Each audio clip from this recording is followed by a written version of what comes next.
Hello everyone, welcome to our Let's Play series of Expeditions Viking. This is Colonel RPG as usual, and I'm very happy that you chose to join me today as we leave Norway, as we leave for the coast of Britain, because we're gonna go and buy things, basically. Let's say goodbye to everybody. Idis, is she not coming with me?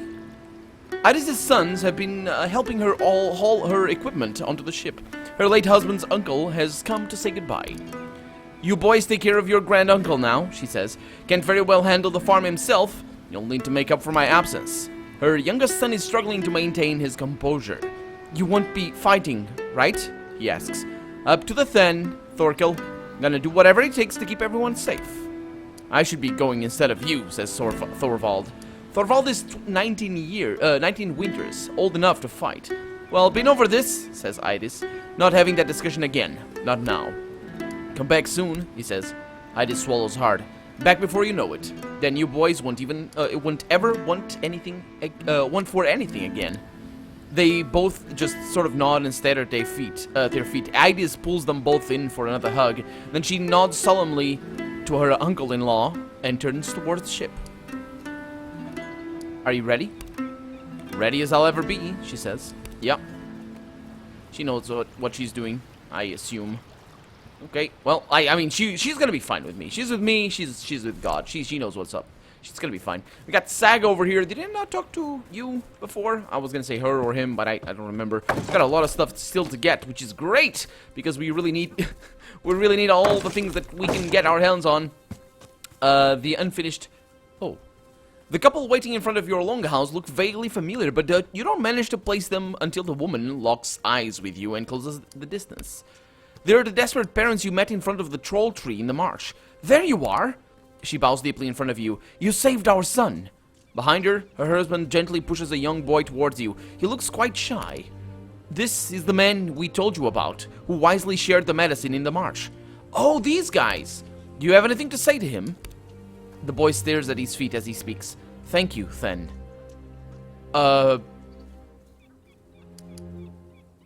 It was the right thing to do. You didn't have to come all the way here just to give me thanks. We had to make the trip so our son could see the face of his savior. We have another child on the way, a son. With your permission, we'll name him Sigthorn. I would consider that a great honor. The husband joins his family before you. In his hand, he carries a bundle of silver trinkets, tightly wrapped in wool. We brought you this gift from our whole village. Please accept it with our eternal thanks. Well, thank you. Another long sequence of bows and thanks follow before you manage to extricate yourself from the small family. They wave happily back to you as they leave Skirn. Yeah, they're gone. Now this thing, yeah, the unfinished runestone that we saw before, with only a few grooves carved to contain words. Okay, so there's nothing this way. This is actually a big map. It's not the same map as it was before, or is it? It is, isn't it? It is. It's the map of the village.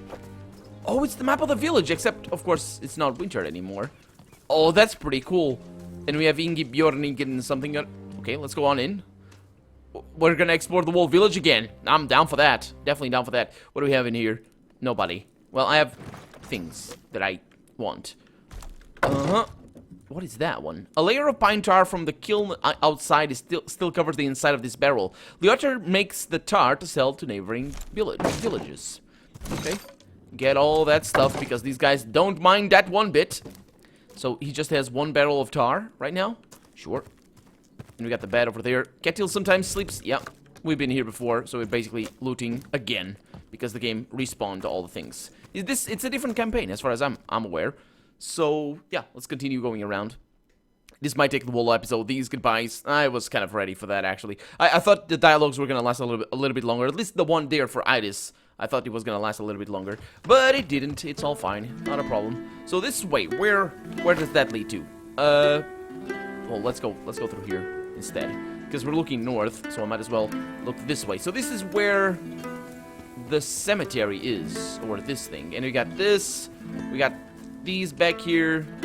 There's nothing for us over there. Nope. Just keep going. What else? What do we have over here? Nothing. Okay. We got a guy here cutting wood. Skjaldbjorn on something or other. Okay. And he's got a horse. they don't really say goodbye to us. They don't like us too much. I know it's not that. I know. We got cows over here. Where is this? Oh yeah, it's just a little place. Okay. Is this a buyer, or are they storing wood like that? Might be that they're just storing wood like that. Okay, this guy doesn't talk, and then we have all the goodbyes over here. Let's go back inside the village. Get the vial. Yeah, let's go back inside, and of course, this is where. Is this where we got it? It is. It is where we got where we defended. Oh, because he didn't. That's right. Yeah, where he defended the first fight. Did the first fight? He didn't have the palisade. Now he does. So pretty good. Pretty good there. Okay, let's go this way. I wonder if we can come back every once in a while, because I mean, if you can see the upgrades, they wouldn't just put that in for just the first palisade. You're probably gonna be able to make the other palisades, and it'll still show, right? Okay. Okay, this is stealing, so I'm not gonna take it. Let's get out. I don't even know who lives here. I should probably have checked. Oh, it was a loom, right? I think that was a loom, so it's gotta be somebody. Somebody that we know. I'm pretty sure. Okay. Come on. There we go. There's nobody over there that I want to talk to. There's something over here. There's this guy. There's another house that doesn't have anything for me. A few things. Sure. Take all of that. Quartz. Grease. Powder. I suppose that's gunpowder. It's gotta be. Is it? Wait a minute. That's not gunpowder. What is it powder for? What is powder? Powder? Why would you need powder? There's no guns in this game. How? It can't be gunpowder. Okay, it's the longhouse. We didn't go in there. I can get the stuff from in there? Sure. Get it. There we go. Let's see what we have in here, or who we have in here. Or if we have anybody in here at all. Nope. Everybody's out. Everybody's, yeah, expecting us to leave and waiting for us to leave. There's something that's a sword. Oh, yeah, the sword. That chest doesn't have anything. He didn't have anything. I received blood ice, though. Didn't I have that already? I have that. Blood ice.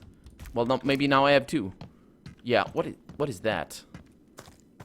Can I? No, yeah, can't take that sword. It's not mine to take. I think it is my father's. Is it my father's sword? Don't remember. We looked into that before. So, yeah, I think that's that. I think that's all there is. No, there's not all. Oh, I thought we are. Weren't we here just now? My bad. Okay, get that. Get that grease over there. Get this grease. Wood, tar, and cloth. Very good.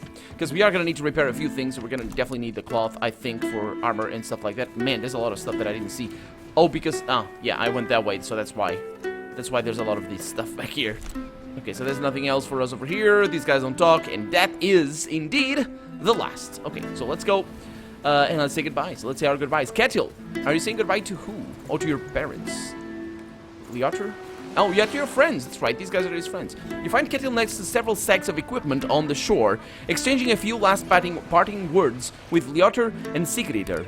Sigridur pulls Ketil in for a warm embrace. Her eyes glisten in the morning sun. Take care of yourself out there, kid. We're both really proud of you. Wish I could go with you, but Sig wouldn't survive without me. Wait a minute. Are they their parents? Let's wait for them to finish. Sigridur laughs heartily while wiping away her tears, nearly poking out an eye in the process. Oh boy, don't do that. He's awful, but he's right. We are proud of you. It takes great courage to follow your friends into danger. You've become a hell of a hunter, says Leotar. Not as good as my wife, of course, but I know you'll keep everyone well fed. Ketil crosses his arms and grins at Leotar. And it's good your wife is such a skilled hunter too, old man, or you'd starve to death without me. What? Wait, what? Oh, yeah, okay, I understand now. While Ketil and Leotar exchange ever less subtle insults to make each other laugh, Sigridur tugs gently on his sleeve and pulls you away from for a hushed appeal. I told Ketil to watch out for you, she says. Now I'm telling you to watch out for him. Ketil is like a brother to me.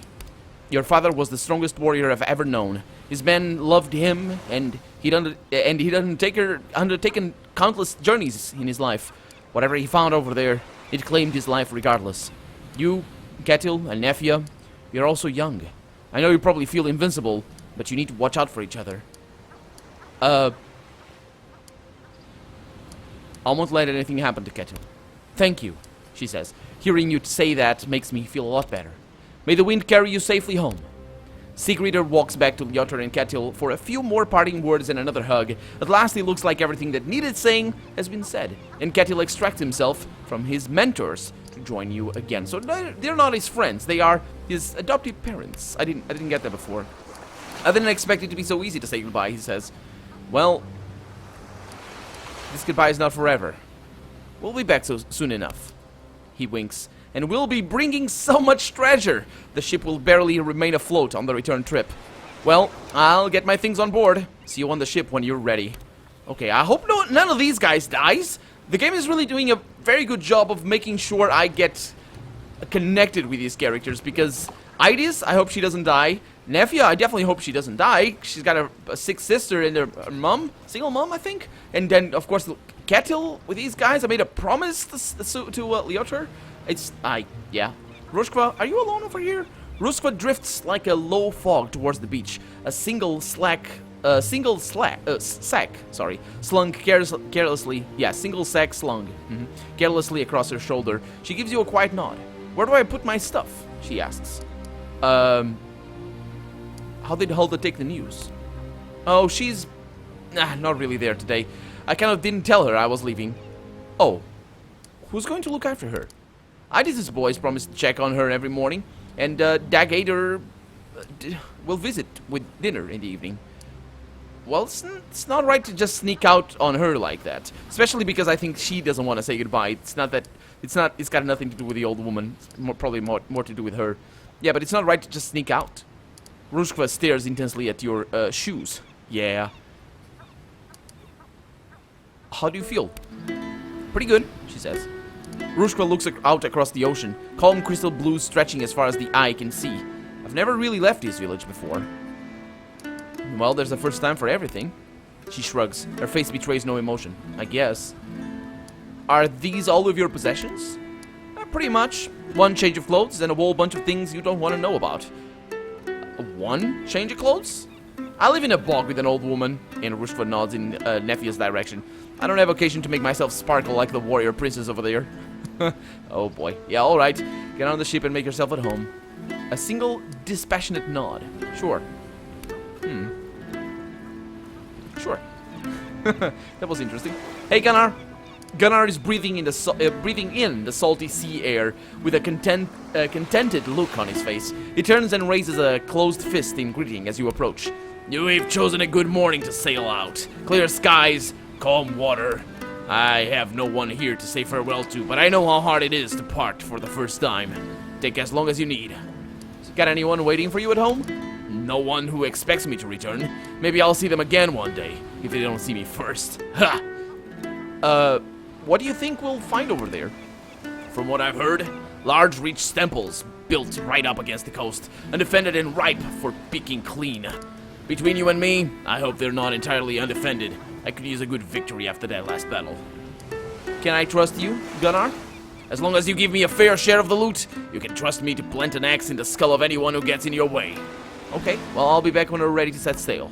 Gunnar nods once, then turns his eyes back to the sea. Well, he's actually going into the boat right now, as they all are. They're disappearing, aren't they? Well, he hasn't disappeared.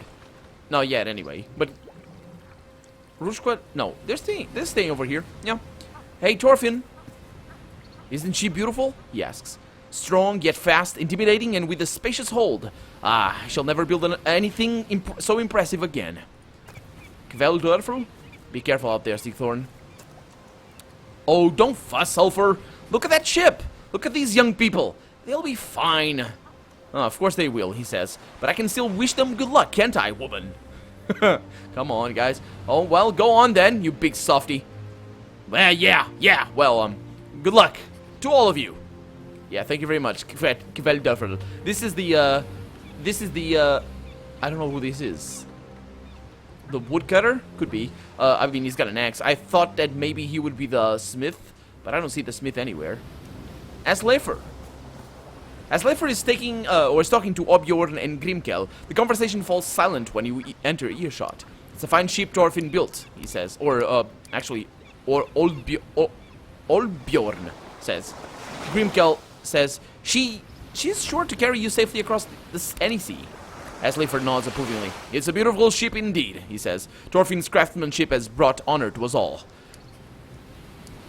Is your family not here? My family is not pleased about recent events. They wish for me to stay here to help on the farm and protect the clan. My father and I have settled matters already. I saw no reason for him to be here now. Well, the ship is fine, yeah, but it's the crew that will make it strong. Grimkel and Olbjorn seem to contemplate this for a moment, as Leifert nods sagely. Well said. There's no telling what we'll find over there, but with me, as your bannerman, you have nothing to fear. Well, you are the strongest warrior among us, but don't let it get to your head, okay? Humility is a pretense, he says. I speak what I believe to be the truth. Okay, are you ready to go? I was just parting with my friends. I'm ready to leave when you are. Okay, I'll see you in the ship then. Nefja. Nefja walks up to you, followed by a dark cloud. I need your help, she says. I haven't told Mum that I'm leaving. Can you please come? Sure. Why not? Thank you. I really don't think I can handle her myself. Come on. Okay. Really? That's weird. Huh. Help Nefja tell her mother that she's leaving with you. Yeah, I think I'm gonna be the one to actually tell her that she's leaving with me. Oh boy, let's wait for her over here. Oh, I can't click there? Nope, cannot click there. There she comes. Okay. Can I click it last? I cannot. Let's save the game. Oh, come on! I can't click here! Nefja's mother, Bjordis, is standing in the doorway to her house, arms crossed, with a concerned expression on her face. Sigthorn, aren't you expected on the ship? Yeah. They can wait a moment longer. Nefja wanted to say goodbye before we leave. Her face turns very pale, very quickly. She opens her mouth, but no sound escapes. Nefja takes a deep breath. I'm leaving, Mum. My Then needs me.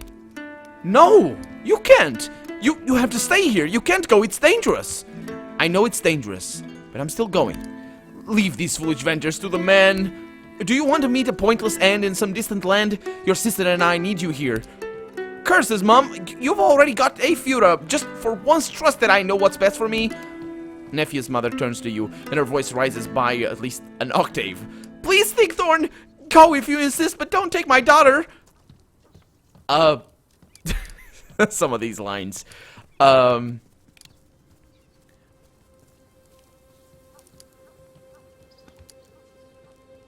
You'll be fine. I'll make sure the clan looks after you. And who will look after Nefja? You think you can protect her out there? You think you can protect her from whatever horrors claim the life of your own father? The greatest warrior this clan has ever seen? Nefja's twin sister glides up behind their mother, and puts a gentle hand on her shoulder. Fura is still clad in her nightclothes, but has covered herself in 2 layers of woven blankets. Apart from her pale and spotless skin, she looks exactly like Nefja. They even wear their hair the same way. Mom, you're making a scene. Bjordig's turn, or her mom turns to pull Fura into her arms. Oh, my sweet girl! Your sister wants to leave us! Fura's voice is soft and gracious, completely lacking the forcefulness of her sister. Let her go, Mom. Nefja is meant for bigger things than this life. Bjordis makes a face like her daughter has just stabbed her in the heart. How can you say that? You knew about this? This isn't just about you or me, Bjordis. The purpose of this expedition is to save our village and our clan, and I can do that without your daughter. I need you to say goodbye so we can leave. That seems to take the air out of her. Her lip quivers as she looks at Nefja. Then she finally pulls her daughter into a tight hug. Fura squeezes in there with a slight smile on her face. My sweet Nefja, says the mom. You've become such a strong and beautiful woman. And she releases her daughters and takes one step back. My heart breaks to see you leave, but your father would be so proud of you. I know I'll see you again. Nefja is doing an admirable job of not crying. I love you, Mom. She turns to Fura and pulls her braid lightly. And you too, you insufferable brat. Oh boy, I'll bring your daughter home in good condition, I promise. Nefja hugs both of them again before you set off back towards the beach. She turns several times on the way to wave happily at the two of them. Thank you for this. Well, nothing to thank. Here for my herdmen and herd women, I suppose. Is it herdmen or herdmen, or do you say men or herd members? I think it is herdmen, or is it something else? I remember reading the word herd next to another bit, so that's why I'm saying herdmen. But anyway, she's coming. I suppose she's gonna go to the boat. Oh, look at this wall. Look at the way they did it. It's not just a palisade. It's got a little a mound around it. It's got a name, this thing. I don't know the name. Adalbrun. What are you doing? What a ship, he says. Indeed, what a ship. I never knew Thorfinn had it in him. I feel bad asking him to mend my roof now, says the other guy. Mm-hmm. What is he gonna say next? Yeah, he really is an artist. Mm-hmm. Rurik. Your brother stands on the beach with his hands folded behind his back. Sensing your presence behind him, excuse the hiccup, he seems to slump. I see no hope or glory out there. When I gaze across the ocean, all I see is an absence. His absence and loss. I see my little brother disappearing into the horizon on a beautiful longship with his devoted friends and huscarls, never to return. Let's place your hand on his shoulder. Let's go with that. I'm sorry. You're a grown man, and you're my Then now.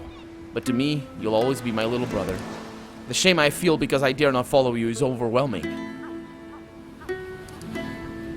You fret for no reason, Rurik. You're right. Of course you're right. You've never given me any reason to doubt you, and yet I can't help but worry.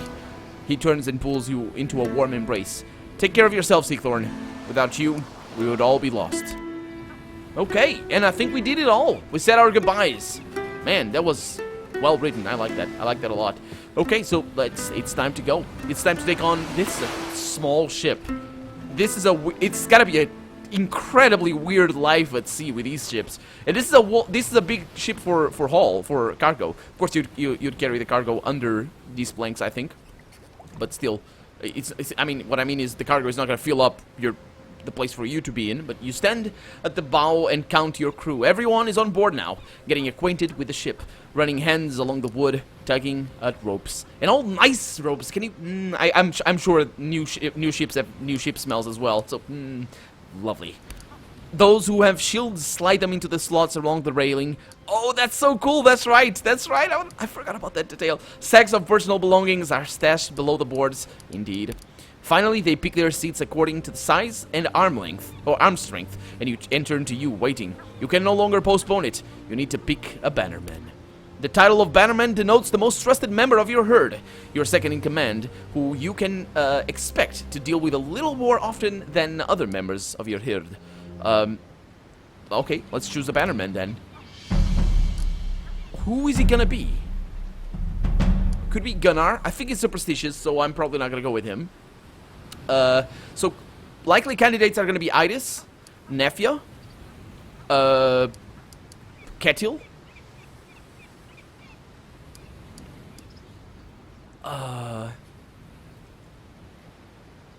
I'm gonna go with Ketil. What benefit do I have? So I'm gonna have to deal with them a little bit more. Ketil is not superstitious, is he? I don't think he is, otherwise he wouldn't be pleased. Ruskov is out of the question, as Leifer. Yeah, he's gonna be my bannerman. Although that might displease the other guys. I know he's not a must-have. He's not an. I need one of these two, and I'm gonna go with Ketil. I think Nefja. Ketil doesn't get too many lines, so I want to deal with him a little bit more. I want to compensate. Nefja gets a bunch of things, so I'm gonna go with Ketil there. Ketil stands and grasps your arm firmly. Pride shines brightly on from his face. I will serve you well, Sigthorn. I will follow you into Valhall if I must. You have my word.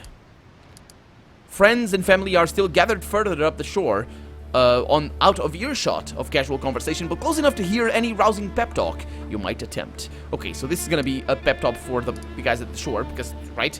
That's what it is. Thank you all for joining me. Let's read the pep talk. So thank you all for joining me on this expedition. None of you owe me your allegiance. Most of you have reasons to stay behind. Yet you've chosen to leave your home and your loved ones and follow me into great danger in a distant land. Okay, that's not good for the people in the shore. This expedition has been many months in the making, but time for talk and deliberations is over. Out there, Oh, that's not for me. Because I'm all about the talk. Our enemies would see us robbed of our land and cast under their dominion. They think us weak. They think they have us cornered. For too long we have sat meekly by, trusting in the old laws to protect us. Yep. Your people nod at each other and murmur their agreement. Oh, this is cool. I will not squander the trust you've placed in me. Your lives and your health are my main concern. We're all hoping for wealth and glory. But what use are such things if we are not alive and well to enjoy them? Okay, so we will not take the wealth we find because it is our right. They will surely give it willingly. We are not raiders. Let's go with this. We are not raiders setting out to pillage and steal. Across the sea, we will find a great kingdom. We will secure an alliance with our king and return here with such might that no one will ever dare to strike at us again. A few of your herdmen knock their fists against the ship, and shouts of "Yeah!" and "We'll show them!" rise from the crowd. Who are you going to show them? I'm talking... anyway, the gods do not favor the cautious, so today we seize our own fate. Just as each of us will ultimately travel alone to Valhalla, we must all find the strength within ourselves to face whatever dangers await us. That's an interesting one. What about this? All of us on this ship from today and onwards, we are brothers and sisters in arms. We must watch out for each other. We will be called upon to risk our lives for each other. As long as we stand together, we will all return safely. Your crew is standing up now and patting each other heavily on the shoulders. The crowd on the shore is clapping and shouting accolades. Whatever you were before, now... Oh, that's so cool! Holy crap, that's so cool! Holy crap, that's so cool! Oh, that line is so good! I can't even say it right now. That is so awesome! Whatever you were before, now you are Vikings. A final ear-shattering burst of clapping, stomping, whooping, and banging of weapons erupts as you finish your speech. The crowd seems to be competing with your crew to make the most noise. The ruckus is barely reduced as you take your seat and signal for your herdmen to seize their horse and take the sheep out into the bay. Soon, the elegant curves of Pricker cut smoothly through the water towards the British Isles. That was brilliant. That was such a brilliant segment right there. I love that. I love that. That was so awesome. And the soundtrack as well. I hope you guys can hear me. I think you guys can hear me. But I know the soundtrack is really loud right now. Yeah, thank you very much for watching. I'm looking forward to the next episode. Of course, I'm going to record it right away. But you guys, if you're watching these on the day of release, you're going to need to wait until tomorrow. But if you're watching this after the first day, then you can click over here. Because there should be a thing over here telling or giving you the link for the next episode. But for right now, I'm Colonel RPG, and this has been Expeditions Viking. I really hope you've enjoyed it. And if you need to go ahead, leave a comment, like the video. But above all, thank you so much for watching. And I hope I'll see you next episode. We're Vikings now. Bye-bye.